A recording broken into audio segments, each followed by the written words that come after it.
আসসালাতু আসসালামু আলা সাইয়্যিদিল মুরসালিন আম্মা বাদ ফাআউযু বিল্লাহি মিনাশ শাইতানির রাজিম বিসমিল্লাহির রহমানির রহিম। আসসালামু আলাইকুম ওয়া রাহমাতুল্লাহি ওয়া বারাকাতুহু। সুপ্রিয় দর্শক, আশা করি আল্লাহ রাব্বুল আলামিনের অশেষ মেহেরবানি ও দয়ায় আপনারা সবাই ভালো আছেন। তো ভিউয়ার্স, আমাকেও তিনি ভালো রেখেছেন, আলহামদুলিল্লাহ। তো আমি আসল উকিলউদ্দিন কবিরাজ ওরফে ডাবল এমসি রিপনউদ্দিন কবিরাজ।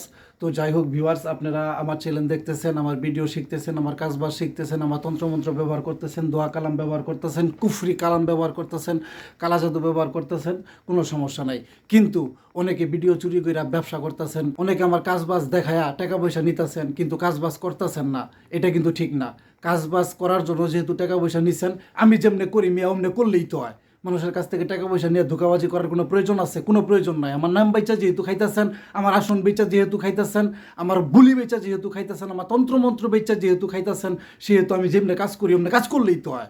আল্লাহ পাকের রহমতে হইব না কে? হইতে হইব, কাজ হইতে হইব ইনশাল্লাহ তাআলা। কবিরাজি হইব না, কিল্লেগে হইব না। তন্ত্রমন্ত্র কুফুরি কালাম যদি এই কুফুরির যুগে না হয়, এই শেষ জামানায় না হয়, তাহলে আর কোন যুগে হইব মিয়া? এই মিয়া, বিশ্বাস নিয়ে কাজ করতে পারলে 100-100 কাজ হইব। আমার কাজ হইলে আপনার কাজ হইব, ফলনার টাস্কের বুস্কের সবার কাজ হইতে হইব। তাহলে সে মনে করেন তো কাজ হইব। তাহলে আপনারও দাম থাকবো, আমারও দাম থাকবো, মানুষের ভিতরে নাম থাকবো। টাকা পয়সা পকেটে নিয়ে বাড়িঘর কইরা জমি জমা কি নাই কি সব কিছু হয়ে যাইব কেন কি? আপনার তন্ত্রমন্ত্র দিয়ে যদি পাবলিক কাজ কইরা কাজের রেজাল্ট না পায়, আপনার দ্বারাই যদি মানুষের উপকার না হয়, মানুষ উপকৃত না হয়, তাহলে আপনার এই ধন সম্পদ সমস্ত কিছু বৃথা হয়ে যাবো ইনশাআল্লাহ তাআলা জাওয়াজাল্লাহ। আর যদি আপনার দ্বারাই মানুষ উপকৃত হয়, একজন ব্যক্তিও যদি আপনার দ্বারা উপকৃত হয়ে থাকে, তাহলে ইনশাআল্লাহ তাআলা আল্লাহ পাকের কসম করে বলতেছি, এই আপনার মানিজ্যতরা বা পড়বো না, টাকা পয়সা প্রজাপতির মতো পিছনে পিছনে উঠবো ইনশাআল্লাহ তাআলা জাওয়াজাল্লাহ। তো বেশি কথা বাড়াবো না, আজকে আপনাদেরকে শর্টকাটে একটা কাজ শিখাই দিব। এরকম যজ্ঞের চুলা বোধে আগুন টাগুন ধরাইয়া কুফুরি ব্ল্যাক ম্যাজিক কইরা এই যে সারা সাথে শরীর একটা জোড়া দিয়ে দিছি, এটা কিন্তু আপনাদেরকে দেখাইছি। কথাটা বুঝতে পারছেন? তো আপনাদেরকে অলরেডি দেখানো হয়েছে, এই ভিডিওটা আপনাদের ভিতরে আমি দিছি। আমার ইউটিউব চ্যানেলেও পাবেন, আসল উকিলউদ্দিন কবিরাজ ওরফে ডাবল এমসি রিপনউদ্দিন কবিরাজ লেখা। ইউটিউব, ফেসবুক, টিকটক জেনে যায় সার্চ দিবেন, উনি আমার ভিডিও পাবেন। ওই জায়গায় যায় আপনারা এই ব্ল্যাক মিউজিকটা শিখতে পারবেন। এই যে পুতুল দিয়া, কথা বুঝতে পারছেন, ছাড়ার শরীরে মিলন করা, বশীকরণ করা, মহাব্বতের একটা কাজ, কথাটা বুঝতে পারছেন, করছি। তো রেজাল্ট 72 ঘন্টার ভিতরে পাইছি। কিন্তু কি করলো মহিলা? আমার সাথে একটা বেমানি করলো, চুতমারানি মাগিরে মনে হয় পাড়ায় মেরিয়া লাই দিই। কথাটা বুঝতে পারছেন? এরকম মনে হয়, রাগ হয়, কিন্তু না, নীতির বাইরে যাওয়া যাবে না। আমি যদি ব্ল্যাক মিউজিক তন্ত্রমন্ত্র করি না কেন, অন্যায়ভাবে কোনো কাজ করি না, অন্যায়ভাবে কারো কোনো ক্ষতি করি না। তো যাই হোক, আমার দিয়া কাজ করাইছে, অর্ধেক টাকা দিছে, আর অর্ধেক টাকা কাজের পরে দেওয়ার কথা। এখন এই ভাই, আমার কাঙ্ক্ষিত ভাই, যে বাইরে পাগল বানাই দিছি এই কাঙ্ক্ষিত সিঁড়ির জন্য, কথাটা বুঝতে পারছেন, কাঙ্ক্ষিত মাইয়ার জন্য, যে বোনের জন্য, ওই বোনের জন্য এত পাগল হয়ে গেছে গা, সারাদিন ফোন দিতে দিতে বোনের মাথা খায় ফেলাই দিতেছে। কথাটা বুঝতে পারছেন? এরকম একটা অবস্থা। সে আমার প্রথম পর্যায়ে স্বীকার করছে কাজ এরকমভাবে হয়ে গেছে গা। কথাটা বুঝতে পারছেন? আবেগের ঠেলায় কয়ে ফেলাই দিছে। তো আবেগের ঠেলায় যখন বেলা ফেলাই দিছে, আমি হাজিরা ইস্তে খারাপ করেও দেখছি কাজ 100-100 হয়ে গেছে গা। কথাটা বুঝতে পারছেন? আমার হাজিরা দেখার সাথে তার মুখের স্টেটমেন্ট মিলে গেছে। এখন তারা বলছে আমার বাকি 36,000 টাকা দেন। সে বলতেছে আমার আল্লাহ দিছে, আল্লাহ আমার স্বামীর আমার কাছ থেকে দূরে সরাই নিয়ে গেছিল গা। এখন আল্লাহ আমার স্বামীর আমার বুকে ফিরাই দিছে, আমার বুকে ফিরাই দিছে, আমার স্বামীর সাথে আমার আবার মহব্বত করাই দিছে। তাহলে আপনি কাটা? আমি গেলাম, তাহলে আমি যে এত কষ্ট করলাম, এই যে ভিডিওর ভিতরে দেখেন আমি যে কাজবাজগুলো করলাম, পুতুল টুতুল বানায়, এগুলো কি হুদাই? পরে কইতেছে কি এগুলো নাটক মাটক করি লাভ নাই, আমার আল্লাহ দিছে, আল্লাহ নিয়ে গেছিল গা। এখন আপনার দ্বারাই দিছে না কার দ্বারাই দিছে আমি কবার পাই না, কিন্তু আমার আল্লাহ দিছে। এখন আমি বললাম আপনি কি সোজা কথা আমার 36,000 টাকা দিবেন নাকি দিবেন না? সে কইতেছে আমি 1 টাকাও দিতে পারবো না। আপনি যদি পারেন, আপনার দ্বারাই যদি আমার এই সম্পর্ক জোড়া লাগিয়ে থাকে, তাহলে আপনার দ্বারাই আবার আমার সম্পর্ক বিচ্ছেদ দেবো।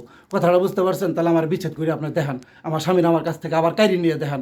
ওপেন চ্যালেঞ্জ করে ফেলাই দিছে আমারে। এই আমার ওপেন চ্যালেঞ্জ করার পরিণাম কী হইতে পারে তুই মহিলা বালকেরা এখন দেখতে পারবি। আজকে তোর মাধ্যমে বিবাসরাও দেখবো। এই যে আমার একজন শিষ্য সাথী ভাই, কথাটা বুঝতে পারছেন, কলিজার ভাই, প্রাণের ভাই, দিলের ভাই, আমার সাথে সবসময় কাজের ভিতরে থাকে। এর চেয়ে বড় সাক্ষী, মানবের সাক্ষী আর দুনিয়াতে কি আছে? কিছুই নাই। কথাটা বুঝতে পারছেন? এই যে দেখেন কাল্লা মাথা নিয়ে কাজ করতেছি, সেও মনে করেন কাজের সহযোগিতা করে, পুতুল টুতুল বানায় দেয়। কথাটা বুঝতে পারছেন? তার নিয়ে কাজবাজ করি, সে শিখতেছে ইনশাল্লাহ তাআলা।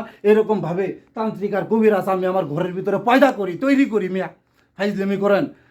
আমার সাথে মস্করা, আমার টাকা পয়সা মাইরা খাইবেন আর আমার কোন আমার দ্বারাই জোড়া লাগছে আমি আবার বিচ্ছেদ করতে পারবো না। এই আল্লাহ যদি আমার দ্বারাই জোড়া লাগাই দিতে পারে, এই আল্লাহর কসম কইরা কইতাছি আল্লাহ আমার মাধ্যমে আবার আলাদাও কইরা দিতে পারে। এই যে কামের আলাদা কইরা দিলাম, এই যে আলাদা কইরা দিলাম, ঠিক আছে? খালি একটা জাস্ট একটা দোয়া পাঠ করবো। আপনারা যারা কাজবাজ শিখেন আমার মাধ্যমে, আমার তন্ত্রমন্ত্র ব্যবহার করে যারা কাজবাজ করবেন তাদের বলতেছি এরকম খালি একটু আগুন কইরা তারপর একটা গামছা বিছায় আসন কইরা হইলেও আমার কাছ থেকে অনুমতি আজাজত নিয়া, এই যে চণ্ডীর মাথাটা দেখতেছেন, এই চণ্ডীর শক্তিরে বরণ কইরা নিয়া, কথাটা বুঝতে পারছেন, গুরু দক্ষিণা দিয়া আপনি একটা গামছা বিছায় আসন কইরা গামছার উপরে বৈশা খালি কি করবেন, 2টা বুডু পুতুল বানাবেন। 2টা বুডু পুতুল বানায় আপনি কি করবেন, খালি এই দোয়াটা পাঠ করবেন, ওয়াল কাইনা বাইনা হুমুল আদাওয়াহ। এই ফলনার বেটা ফলনার সাথে ফলনির বেটি ফলনির বিচ্ছেদ হয়ে যা। কথাটা বুঝতে পারছেন? সেম এরকম করে আপনি পাঠ করবেন, এরকম করে আপনি বলবেন। একটা বললেন, একবার বললেন, বইলা কি করলেন, ছু ছেলের পুতুল একটা ফু, ছু মেয়ের পুতুল একটা ফু, 2টা পুতুল বানায়া 2জনের নাম লেখা বুকের ভিতরে গাইরা দিবেন। কথাটা বুঝতে পারছেন? পুতুলে প্রাণ টান প্রতিষ্ঠা করে নেবেন। এগুলো আমার অন্যান্য ভিডিও দেখা আপনারা শিখে আসবেন। এত কথা সব ভিডিওতে বলা যাব না, ভিডিও শর্টকাট করতে হইব, কাজ শর্টকাটে করতে হইব। এত কাজ আমি করতে চাই না, আমি মনের মতো প্রাণের মতো একজনের উপকার করতে চাই। এরকম নিমুখ হারাম বেইমানের উপকার করার কোনো প্রয়োজন নাই। কাজ করার সময় হয়েছে এক কষ্ট, এখন মনে করেন কাজ ভাঙার সময় হইতেছে আরেক কষ্ট। এক কাজ করতে নিতাম 72,000 টাকা, এখন মনে করেন যে ওই কাজই আবার করা লাগতেছে হুদা 36,000 টাকা। কথাটা বুঝতে পারছেন? লাভের দান টিয়েই খাইছে, মাথা মতো নষ্ট হয়ে গেছে। এখন কি করে দিমু, এগরে জনমের নিম তো আলাদা করে দিমু, কিয়ামত পর্যন্ত আলাদা করে দিমু। আমার পাও ধরে কান্নাকাটিও যদি করে, কথাটা বুঝতে পারছেন, তাও ওই মহিলারে ওই কাঙ্ক্ষিত পুরুষের হইতেই দিমু না, ওই কাঙ্ক্ষিত পুরুষকে ওই কাঙ্ক্ষিত মহিলার হইতে দিমু না না না। দন্তের নায়কের না, কোন বাপের বেটা আছে আবার জোড়া লাগায় দেখাবনি। ওই মহিলার আমি ওপেন চ্যালেঞ্জ করে কইতাছি, যদি আমার ভিডিওটা আপনি দেখা থাকেন, দুনিয়ার বুকে যত কবিরাজ তান্ত্রিক আছে সবটি বাইকটা খায়ালাই দিলেও এই ডাবল এমসি রিপুন উদ্দিন কবিরাজ রূপে আসলুকিল উদ্দিন কবিরাজের জাদু কাটার মতো ক্ষমতা দুনিয়ার বুকে কেউ পয়দা হয় নাই, কেউ পয়দা হবও না ইনশাল্লাহ তাআলা আজ্জাওয়াজাল্লাহ। এরকম করে কাজ করে কেউ দেখাইতেও পারবো না। কথাটা বুঝতে পারছেন? আমার কাজের চেয়ে শক্তিশালী পাওয়ারশালী কাজ হইব না। কথাটা বুঝতে পারছেন? আমার এইভাবে কাজ কইরা দেখানোর ফলে অনেকে আমার কাজবাজ দেখতেছে, দেখার ফলে একটা শক্তি উৎপন্ন হইতাছে। এইটাই রিয়েল ব্ল্যাক ম্যাজিক, ম্যাজিকের উপরে বড় ম্যাজিক, ব্ল্যাক ম্যাজিক। কথাটা বুঝতে পারছেন? এত কথা কবার চাই না। তারপরে কি করবেন, ওয়াল বাগদা, এই ফলনার বেটা ফলনা ফলনির বেটি ফলনির সাথে বিচ্ছেদ হয়ে যা। মনে মনে আমি নাম স্মরণ করে ফেলাইছি এই চুতমারানির বেটির নাম আর কাঙ্ক্ষিত ভাইয়ের নাম আমার একবারে মুখস্থ। কথাটা বুঝতে পারছেন? তো এই পাঠ করলেন, ছু সেরার ছবিতে একটা ফু, ছু সেরির ছবিতে একটা ফু। কথাটা বুঝতে পারছেন? তারপর আবার কি করবেন, ইলা ইয়াউমিল কিয়ামা, এই ফলনার বেটা ফলনার সাথে ফলনির বেটি ফলনির বিচ্ছেদ হয়ে যা, বিচ্ছেদ হয়ে যা, বিচ্ছেদ হয়ে যা, ছু ছু একবারে কিয়ামত পর্যন্ত বিচ্ছেদ হয়ে যা, ছু ছু। কথাটা বুঝতে পারছেন? কিয়ামত পর্যন্ত বিচ্ছেদ করে দিলেন।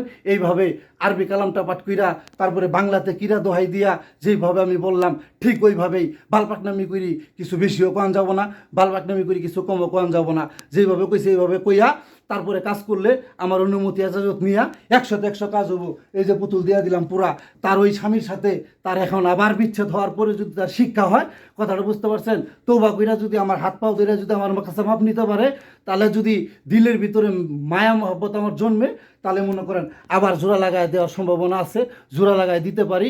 আর তাছাড়া কিয়ামত পর্যন্ত আলাদা করে দিলাম, ছেলের পুতুল আগুনে পুইরা দিলাম, পুইরা ছারখার হয়ে যাবো গা। কথাটা বুঝতে পারছেন? এই কাঙ্ক্ষিত নারী কখনোই কোনো দুনিয়াতেই এখানে পুতুল পুইরা ছাই হয়ে গেছে গা, তার সম্পর্ক পুইরা ছাই হয়ে গেছে গা, সে আমার বাইরে পাবো না, আমার বাইরে পাইবো না। কথাটা বুঝতে পারছেন? দুনিয়ার সব পাইলেও ওই কাঙ্ক্ষিত বাইরে পাইবো না, ওই কাঙ্ক্ষিত বাইরে পাইবো না। যার বুড়ো পুতুল আমি দিয়ে দিলাম পুরা, তার সাথে সম্পর্কর জোড়া এখন হয়ে গেল বিচ্ছেদ। কথাটা বুঝতে পারছেন? এই যে দোয়া উইরা গেতেছে, দোয়া উইরা গেতেছে মানে চালান উইরা গেতেছে। কথাটা বুঝতে পারছেন? চালান উইরা যায় আমার কাঙ্ক্ষিত ভাইয়ের উপরে ভর কইরা আমার কাঙ্ক্ষিত ভাইয়ের মন মগজ মস্তিষ্ক এমনভাবে বিগড়াই দিব, আমার এই কাঙ্ক্ষিত নারীরে কাঙ্ক্ষিত বোনরে জিন্দিগিতে দেখতে পারবো না। কথাটা বুঝতে পারছেন? একেবারে বিচ্ছেদ হয়ে যাবো গা, পুরা বিচ্ছেদ হয়ে যাবো গা। আরবি কালামটা যে পাঠ করা হইলো ওই কালামের ভিতরেই স্পষ্টভাবে এই বিদ্যার বেদ দেওয়া আছে। বেশি কথা বলতে চাই না, জ্ঞানীরা বুঝে নেবেন, যারা কম বুঝেন তারা ফোন টোন দিয়া যোগাযোগ করবেন স্ক্রিনে দেওয়া নাম্বারে। এই যে দেখেন নাম্বারটা দেখে নেন, স্পষ্টভাবে নাম্বারটা দেখে নেন। এই নাম্বারে যোগাযোগ করতে হইব 01814 203585। যাদের বুঝতে সমস্যা হয় তারা এই নাম্বারে ফোন দিয়ে যোগাযোগ করে নেবেন, এবং কি যারা অনুমতি এজাজত নিতে চান তারা এই নাম্বারে ফোন দিয়া যোগাযোগ করে নেবেন। এই যে দেখেন নাম্বারটা। তো সকলে ভালো থাকবেন, সকলে সুস্বাস্থ্য কামনা করে আমি এখানে বিদায় নিচ্ছি। আসসালামু আলাইকুম রহমতুল্লাহি ওয়া বারাকাতুহু।